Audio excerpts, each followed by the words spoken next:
All right, today we are going to start talking about factoring expressions. And factoring expressions just means that we're going to divide the terms in an expression by the GCF. So it says when we factor expressions, we will need to find the GCF, which, if you recall, is the greatest common factor. So that means what is the largest number that you can divide into both of the numbers that are shown, or all three of the numbers that are shown. So please make sure that you have either this notes packet printed and that you're filling it in with me, or that you are copying this down on some paper, because it is very, very important that you're taking notes.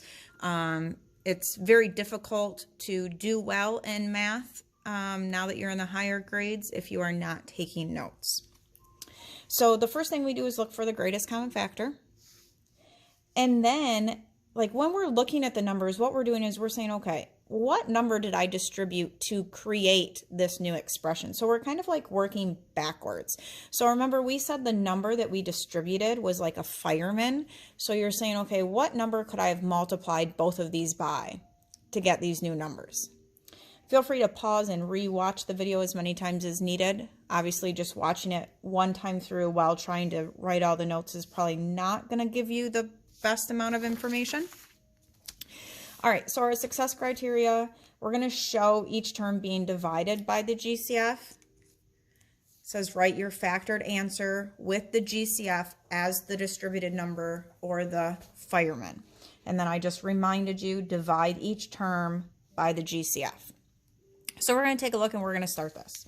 So in my first example, I have a 6x plus 10. So we have to think, okay, if I have a 6 and a 10, what is the largest number that can go into 6 and 10 evenly?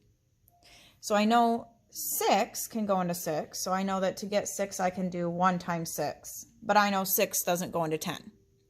And I know to get 10, I can do 1 times 10, but 10 doesn't go into 6. So another way to make 6, I know, is I can do 2 times 3. 2 can go into 10, but 3 can't. So I know to get 10, I can do 2 times 5. I know those are the only ways to make 6. So now I'm looking for what's the largest number they have in common. And 1 will never be a number that we'll use. So the largest number they have in common is a 2.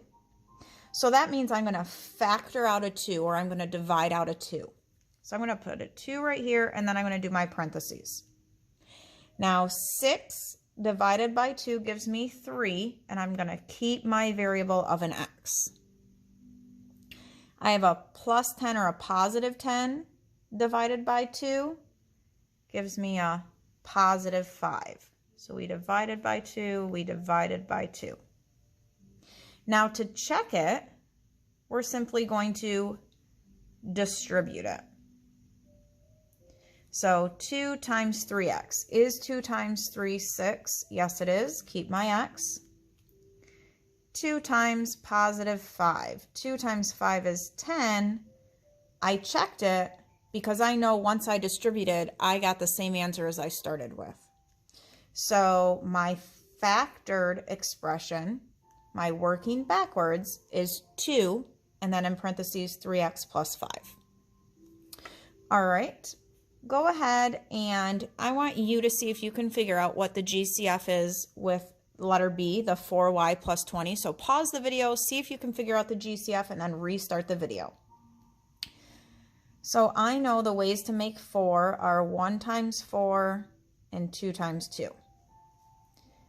I know the ways to make 20 are 1 times 10, or I'm sorry, 1 times 20, 2 times 10, and 4 times 5. So if I look, yes, they both have a 2, but that's not the largest number they have in common. The largest number they have in common is this 4. So that means I'm going to factor out a 4. I'm going to divide out a 4. So I'm going to divide both of these by 4. So 4y divided by 4. So 4 divided by 4 is 1. So I'm just left with y, or 1y. A positive 20 divided by 4 gives me a positive 5. So now to check it, I'm going to distribute and see if I end up with 4y plus 20. So 4 times y gives me 4y. 4 times positive 5 gives me a positive 20. Yes, I ended up with what I started with. So that tells me that my factored expression is 4 and then in parentheses y plus 5.